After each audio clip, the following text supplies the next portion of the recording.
সর্বশেষ 20 মাসে আমরা পাওনা দানা সঠিকভাবে বুঝে পাই নাই এবং সার্ভিস বেনিফিটে আমরা একটা ঈদ গেছে আমাদের বাচ্চাদেরকে জামা কাপড় কিনে দিতে পারি নাই। এই রুম ভাড়া রয়ে গেছে কুমিল্লা ইপিজেডের আশেপাশে আমাদের বাসস্থানের আমরা দিতে পারি নাই। সেই কারণে আমাদের জিনিসপত্র নিতে তারা দিচ্ছে না। অতএব সরকারের কাছে আমাদের অনুরোধ প্রধানমন্ত্রী এবং জনপ্রশাসন মন্ত্রী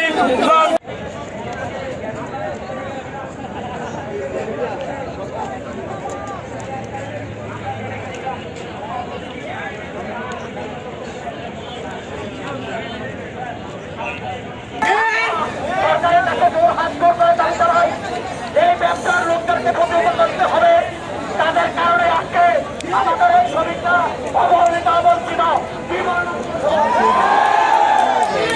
এই ব্যবসার কারণে আজকে আমাদের অনেকটা ওই লোকটা অপেক্ষা ব্যবসার লোক দিয়ে আমাদেরকে টর্চারিং করছে, আমাদেরকে ইটপাটকেল মালাইছে, ব্যবসার লোক দিয়ে আমাদেরকে আক্রমণ করাইছে।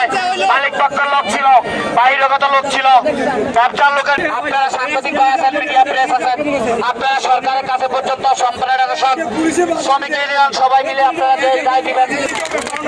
আমাদের যত পাওনা দানা আছে, আমাদের যত পাওনা আছে সবকিছু আমাদেরকে আজকের মধ্যে দিতে হবে।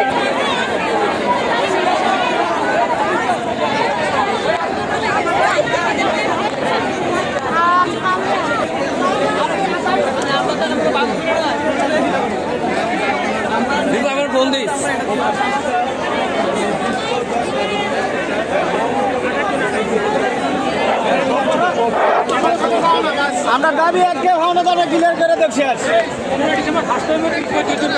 মুক্তি না আমরা ফেব্রুয়ারির 15 তারিখ দেবঘাটে একটা আন্দোলন করেছিলাম।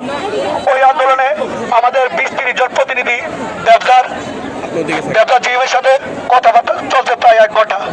ওরা আমাদেরকে আশ্বাস দিছে, আমাদের দিছে যে ঈদের আগে আমাদেরকে কিছু হলেও আমাদের মালিক পক্ষ থেকে কিছু টাকা পয়সা ঈদের আগে দেবে।